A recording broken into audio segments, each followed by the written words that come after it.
Thank you. Very appropriate that he is here collecting this information. It's my pleasure now to introduce our next speaker this morning, Rob Steck. He is an award-winning creative director and advertising professional based in the Metro Detroit area. Rob's expertise crosses all media channels, including broadcast, print, digital, and dealership branding. His passion for smart, creative solutions has been written about in numerous national and local publications. Rob has helped create campaigns for brands such as Chrysler, Detroit Edison, and numerous retail stores. After several years working at BBDO Advertising, Rob ventured out on his own, starting Steck Design in 2010. Rob graduated from the Center for Creative Studies, College of Art and Design, with a degree in advertising, and continued his advertising studies at Wayne State University. So now I present to you Rob Steck, who will talk about segmenting the market.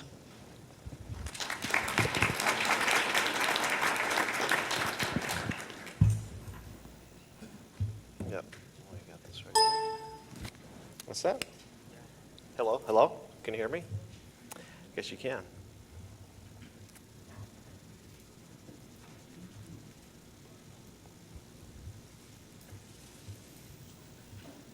There we go.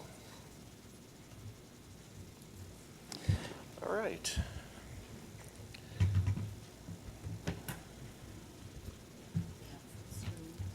Yeah, you can put it on full screen.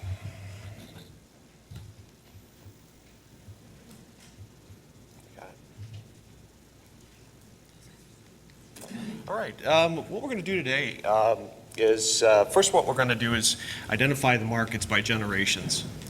And then what we'll do is we'll identify the marketing channels that best suit those generations. And we'll come back up around and apply those marketing channels to the particular generations. So with that said, marketing generations. This presentation is based on generalities and best practices. Each business has its own unique set of circumstances. Who are these people? They're your next sale. Baby boomers, Gen Xers, and millennials. Marketing to the generations. Start with baby boomers, 46 to 64 years. They're the largest group ever to receive an inheritance, estimated to be $20 trillion over the next 20 years. Someone you want to consider for sure. They purchase for themselves as well as Gen X and millennials. They're the biggest buyers of new technology and new cars. The internet is the most important source when boomers make major purchase decisions. 73% shop online. That's why packages always show up on my porch. Boomers are not brand loyal. They will pay more for products and services that meet their needs. They spend more on themselves, and they want it to be marketed to. They want to be made to feel good, trendy, hungry, all those things, restaurants, cars, boats, clothes. Boomers are active in their children's and their grandchildren's lives as well. They pay for school supplies, clothing, toys, games. They have large spending practices on the next generation. And one very interesting point, boomers purchase 40% of consumer packaged goods, but less than 5% of advertising dollars are targeted towards them. Then we have the Generation X, 65 to 80. They're entrepreneurial, they're willing to change and adapt, they're ambitious and eager to learn. 80% are active in social media.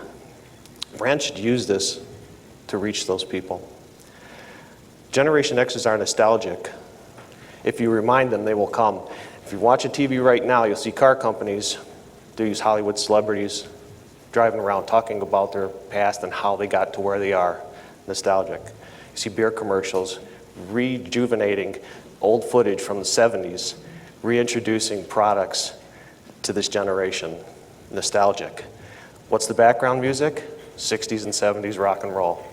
Again, nostalgic. If you just watch and observe, the people who have the resources are using these tools to their benefit.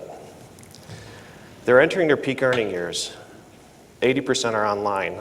Facebook, MySpace, Twitter, price checking and texting. A quick hit in those areas can really result in your favor. So I will look into that as well. And another really important fact that comes into when they're marketing to this group is they like to get something extra with a purchase. Buy one, get one free, buy two, get one free, something, sweeten the pot, sweeten the deal for them. They like that. Then we have the millennials, or Gen Y, 80 to 2000. Digital is the norm. This is glued to their hand. They're always right here, all the time. So, use it. 57% say the first way they hear about a product is on TV.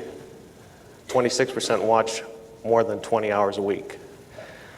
68% ask friends before choosing restaurants. So look to social media for reviews. 2/3 of 18 to 25-year-olds prefer to buy from companies with reps having a purpose other than profits, sustainability, low carbon footprint, all environmental concerns. This group is really, really onto that. If you can make those claims, do it. If you can't, don't do it. You'll be caught. So, above board all the time. 78% of millennials are most likely to choose a brand that offers a loyalty program over a brand that doesn't. They like those. They identify with brands that express who they are, brands that embody their value, that make them feel good, and they're generally global thinkers. And the most important fact, they're the largest growing segment of the population, and they will rival the baby boomers. So with that, I mean, you definitely want to keep them in mind for future considerations. Obviously, right now, the boomers are the ones with the money. The millennials don't. In fact, the millennials have less money now than they did. That age group, that particular age group, has less money now than they did 20 years ago. But they will have it, so start nurturing that group. The plan. Set up a plan. Start with a basic plan. Establish a yearly budget. Traditionally, 1% to 3% of gross sales is what small businesses do, typical businesses. But if you're doing $500K a year, at 1%, 5,000 is not going to get you very far. So you have to really look at it on a case-by-case basis. But if you're a tech-savvy person, you can set up a digital program for yourself, advertising program, marketing program. That really will take just about your time. Very little expense. But have one. Apply a budget, best case scenario, worst case scenario, and have a slush fund, additional funds to apply for things that come up. You never know what's going to happen. You don't want to be caught flat-footed. And then next thing, very important, develop a basic brand strategy. Ask yourself these questions and really answer them honestly to yourself as a business owner. Where's my business in the marketplace? It's not location, obviously. It's where do you stack up against the competition or possible competition or new builds coming in? Where are you? Answer those questions. Why are we there? What is the key contributing factor to my success or failure? Where should we be? And how should my brand be positioned? What will help me get there? Then develop a basic creative strategy. These are basic. You can get as involved as you want with these or as simple as you want, but it's really important to have one. So anyway, what is the main issue or problem that advertising must address? And who am I talking to? Is it boomers? Is it Gen Xers? Is it millennials? And then you talk about the business-to-business side of this. You know, business-to-business, you have a contact person or a person responsible as a potential client who's the decision maker. Is that decision maker that you're targeting within that business a millennial, a Gen X, or a boomer? If you have that information, you can talk to them on their terms as opposed to broad speak. Just one more way to get a little closer, a little more intimate. And right now, with everything available digitally, it's easy to do. So do it. I recommend doing it. And what is the key consumer response I want to achieve? What information or consumer benefit is most likely to produce that response? And then what vehicles most likely will reach my desired market? And digital, is it Facebook, Twitter, Pinterest, email? texting, or is it traditional print ads, direct mail, TV, radio, specialty advertising, trinkets and giveaways, trade shows and events? And then obviously, I don't know if you guys are familiar with the rubber chicken approach. A few years back, the Sacramento Kings were having difficulty getting their season tickets owners to renew. And they sent out the typical letters that you get, and they're nice, and they were not getting any renewals. And they sent other letters out. They sent next letters out. Finally, it was getting to the bewitching hour, and they couldn't get any response, and they needed to fill these seats. So they actually got a rubber chicken, attached a letter to the leg, put it in a tube, and mailed it to the owners. To the season ticket owners. And the results were great. They got 1,000 new signups, and they got a lot of response for it. It's basically out-of-the-box thinking. Sometimes you have to do that, but it works. And then what brand personality should my advertising have? And what media and budget and production considerations? As a business owner, ask yourself these questions. I have a handout of these that you can take with you, make copies, work with them. Ask yourself these questions. Answer these questions, and then share them with your employees. Let your employees know where you're going with this. It really helps them. It assures them where you're headed and gives them the confidence to know that they're in this with you. Establish where you are and set goals of where you want to be. Everybody's familiar with Family Guy. Be consistent. Well, I don't know if you're familiar with this particular clip. You can check it out on YouTube. Stewie walks in the room and he wants to get his mom's attention, so what he does is he says, Mom, Mom, Mom, Mommy, Mom, Mom, Mommy, Mommy, Mom. And what he's doing is he's actually doing what all of us should be doing, and that's marketing to his mother. He's sending out a message. When he doesn't get the result, he changes it up slightly. Finally, after being consistent, his mother says what? He says hi and runs out of the room. That's a Family Guy thing. Watch it, you'll see it, you'll understand. It's actually pretty cool, it's a lot of fun. But it makes a point. He's setting a goal. His goal is to get his mom's attention, just to say hi. He's being consistent, and he got his results. Media considerations. Marketing today is really awesome with everything available. Whether it's business to business or retail, it doesn't matter. Information is readily available. List, business, product information, demographics, buying power. All this can be found on the web with a little bit of mouse grease, or contact a previous presenter and get information there. Armed with this self-generated information, you can develop a plan and pick the proper vehicles that's best going to be reaching your audience. Digital advertising, I like and prefer these particular ones digitally for specific demographics. Facebook, obvious, to build relationships, tell stories. Twitter, to spread news of what's going on. Pinterest, a lot of people like raise their eyebrow and say, what are you thinking about Pinterest for, or they'll laugh. Well, really, if you're a restaurant, you plate food in a particular way, post it, show it, why not? If you're a pet store, everybody likes to see puppies and kittens. If you're a car dealership or a boat dealership or a motorcycle dealership, show the latest models. And then even break it down even further, if you plow snow, when you get a snowplow, new snowplow, put the picture up there. What's the worst thing that's going to happen? Somebody's going to call you. Wow. Right? And then email. Prepare a format, follow it, and send it to only the people or businesses that opt in. No spam. Don't spam people. It's just going to hurt your business. And then there's texting. There's a little more information later on. We'll get into that about each one of these as well. Analytics, sample of analytics. We'll get into this a little bit further again. Apply analytic program to your site, website. Gives you super incredible information that you can use in all your advertising, your digital advertising, your print advertising, your direct mail, because it tells you a lot of information about who's looking at your site. And when anybody wants to find out information about you, or they see your ad, the first thing they do is they go to your site. So, digital advertising, no, this is really important. Designate a person or a person within your organization in charge of all those things. Creating content, timeline, postings, posting guidelines, and most of all, to monitor it daily. See what people are saying. It's good information to have. Analyze the results, adjust your marketing efforts. Too often companies become enthusiastic about digital advertising because of the cost and effectiveness, but then they forget about it after a couple of months, and information gets stale and old, and you lose your consumers. And then worst of all, someone can post a bad experience, warranted or not, and it stays for months.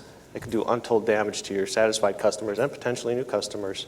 With daily monitoring, instances like that can be addressed immediately and with little or no damage done. The other thing I like to do is every business should start an active campaign internally to get their employees to get people's email addresses. Build a base. Make sure they opt in and award them with special savings or whatever you can do to get them to be enthusiastic about getting it. You could also do that for your employees. I mean, you can put a bounty on emails within your, or addresses within your organization that say, you get 5 or more, you get this. You get 10 or more, you get this. But what you're doing is you're building a valuable list and a valuable contact tool for people buying in and wanting to receive your information. Website, it's kind of obvious. Have one. If you don't, get one. And be thorough with your information. Be relevant. Keep it relevant. If possible, add a video or videos. Set up a YouTube channel. That will draw more people to your site. And keep the videos on your site limited to 30 seconds or a minute. The worst thing that you can do is be on somebody's site and get hung up in a video that you're stuck on watching for 5 minutes. Nobody wants to do that. It's just going to aggravate people. I'm sure everybody here has been experiencing the same thing. If you can show them a 30-second, entice them a little bit, send them to your YouTube channel, they could watch them all day long. So, and do that. And switch them up. Build a stable of commercials. Seeing is believing.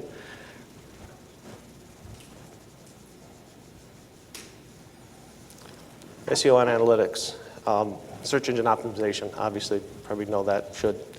Do it at least monthly, if not weekly. If you're not established one, establish an SEO and analytic program to your site, do it. Definitely do it. Apply it daily, 6 months to a year. I recommend a year for first-timers because this will give you chartable information as to buying trends as well as seasonal peaks and valleys regarding the hits to your site and the effects the other marketing efforts have relating to your products. Everything that you do, the first contact, people will go to your site. So you'll see when your ads are working. You'll see when your direct mail pieces are working. As soon as they hit, you'll be able to see who's hitting your site. And with analytics, that gives you everything you can possibly want.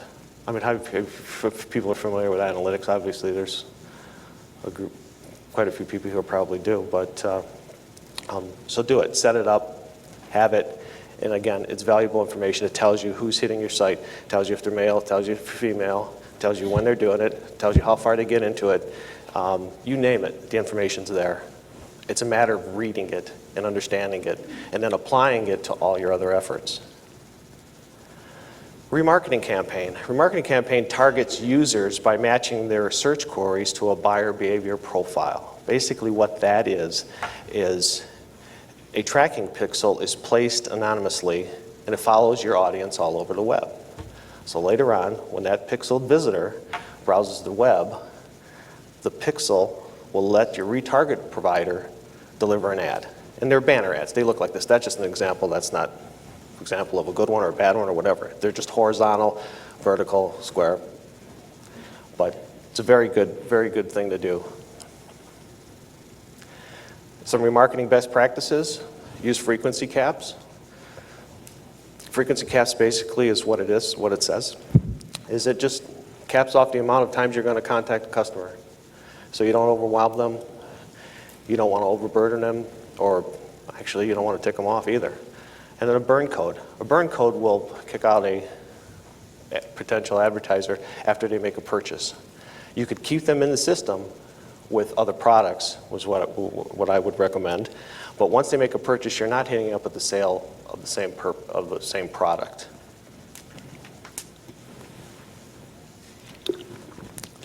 Audience segmentation just allows you to send ads to your customers at different stages of the purchase.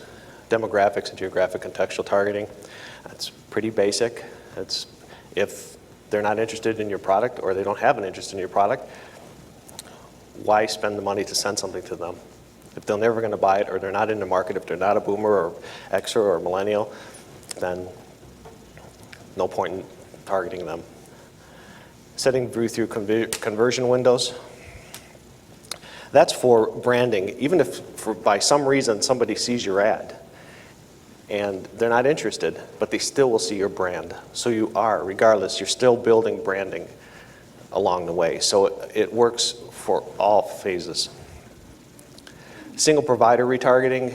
Go with one source. Give them a month or two. See the results. If you're not happy, switch to another. And then rotate your creative. I like 3 and out all the way around, whether it's print, digital, 3 and out. Optimize your creative. It's basic design. You need to stop people. You know what you like, and it's either a really good headline or it's a really good visual. Start there, and then add the material, add the other information as necessary. But again, it's optimizing creative. Avoid these mistakes. Showing too many impressions, not enough impressions, neglecting your creative, retargeting current customers. I mean, nobody likes that. You purchase something and then you get hit like 1,000 times with the same ad, and you already purchased from them, and then you can't get out of the system, and you're constantly, so again, be smart with this. Use multiple providers at the same time, failing to measure success, and failing to segment. A little more specific now. Create information that your audience and market needs and wants to hear. Mobile marketing, I like that for Gen Xers and millennials. Again, like we were saying before, these things are glued to their hands all day long. Use it.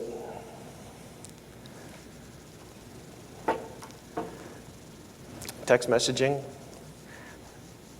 Text messages are read within 4 minutes, making them really highly convertible. Gen Xers, obviously, and millennials. Millennials, part of their profile too is they need immediate results. They want it now, really quick. It's a great tool for them. Mobile web marketing, baby boomers, considering the fact that baby boomers are the largest purchasers online, it just makes sense. Obviously, Gen Xers and millennials. But then again, baby boomers have the money. Gen Xers have the babies. And the millennials are starting out. Blogs. Set one up. Be an expert in your field. I really recommend it. It's easy to do. The issue is content, like anything else. Millennials are doing it. Gen Xers are doing it. Baby boomers are not. If you're within that category, set one up, do it. Simple as if you sell tires, you could set something up. Why buy summer tires? Why buy winter tires? Why buy bald tires? I don't know. But something like that, whatever your product is, become an expert. QR codes, they really have been slow to adapt here. They're very popular in Europe, but they have been slow to adapt here. They're very good, but for some reason they just have not caught on a lot. And then you can ask yourself, how often have you used one? But on the other hand, I definitely recommend having a QR code if you have a win this vehicle type program, any kind of, like if there is a venue here to win a nice 20-foot fishing boat or something like that. You definitely want a QR code because it makes registration super easy. So if you're doing something like that, then definitely have one. And they're easy too. Location-based services, that's basically GPS formatted. And what it does is it's just like the visual, it says your latte is in the next 50 meters. You opt into it, If you're at a store shopping, Folgers can hit you. You can send an ad and say, if you're selling coffee, we're having a sale right now. Check it out. Baby boomers, obviously, since baby boomers are purchasing 40% of packaged goods, definitely include them there, and Gen Xers. A lot of this won't apply to smaller businesses because with location-based, because you have one location typically or a couple of locations. You have to really look at it from a case-to-case study. I mean, again, if you're selling nationally or something like that, it's very beneficial there for Starbucks on the coffee cup. Privacy concerns, these are with us everywhere, everywhere. So make sure that people that you're advertising to opt in and want to get this information. And then also be cognizant about whether you're marketing locally, regionally, across time zones, and then gear it. Just be smart. Just gear your mailing, your sendings, your postings or whatever within those particular time zones. You don't want to hit somebody at midnight. I mean, you shut your phones off and you don't have to hear it, but there's nothing more aggravating than getting a piece of information that wakes you up at 12:30 in the morning or something. So if you are advertising in California and you're based here, then postpone that till 4 hours later so that at least you hit them at a decent hour.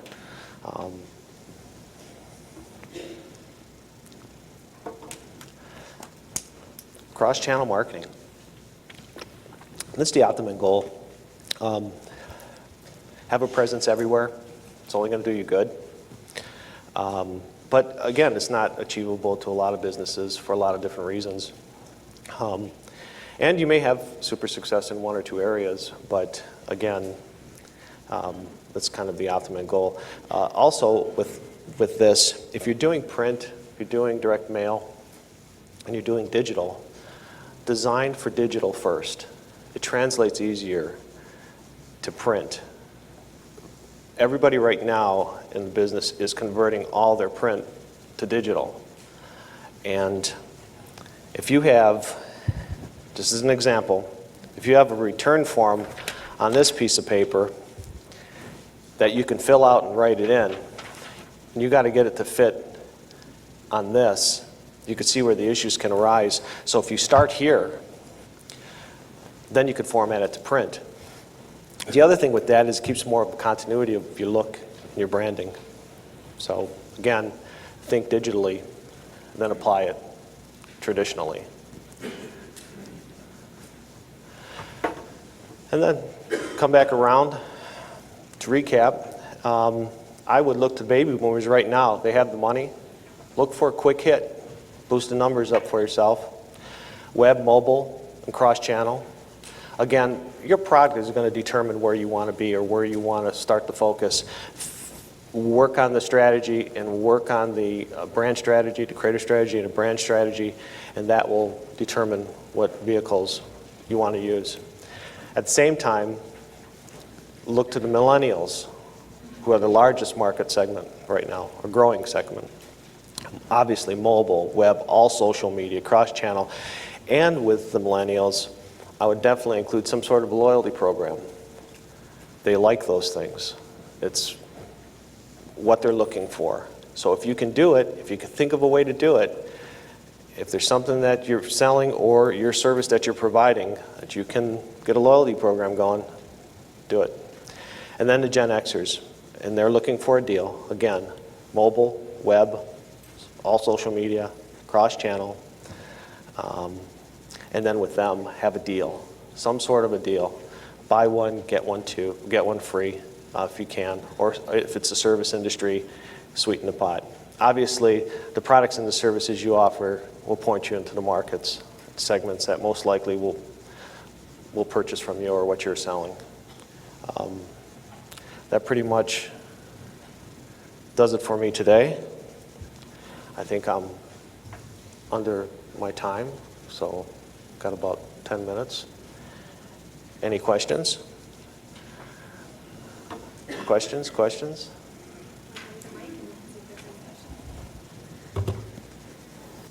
question for segment marketing. Is that what it said? Crickets.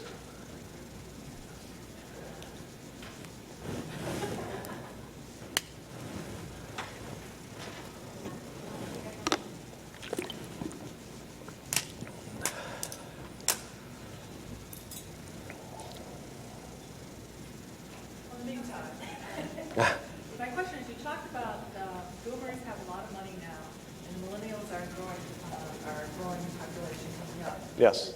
But do you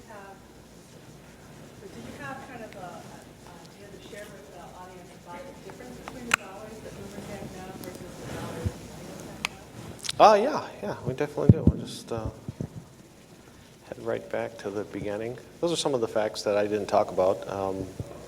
I just kind of keyed on it. Let's see. Okay. Boomers are 33% of the population right now. Okay, so we know that they're going to have 20 trillion in the next 20 years as far as inheritance go. Let's see, then we can go to the millennials. Their buying power is 170 billion right now per year, which is higher than the Gen Xers. But at the same time, 20 trillion versus billion. yes, exactly.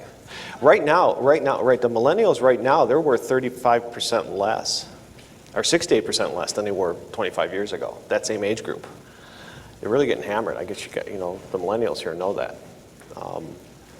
But that's not the norm, and that will change. So right now, they're looking for brands. They are brand loyal. They look for brands. They're not like the boomers who are not brand loyal. So they're looking for brands that express who they are. It's, voting is on Tuesday, and both groups are looking to reach this audience.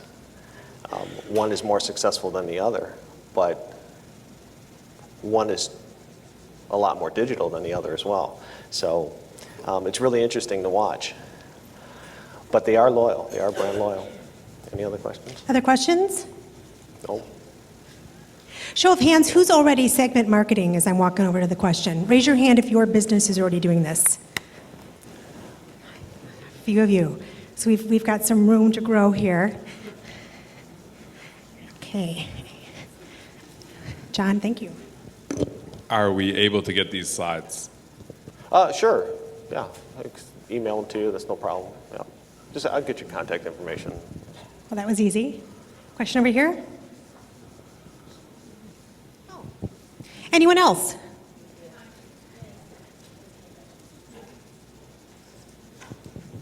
I know there's a lot of content on these slides, so what we'll do, if it's okay with Rob, and I think some of the other chambers can do it, and make it available online for you on our websites, if that'll work for you.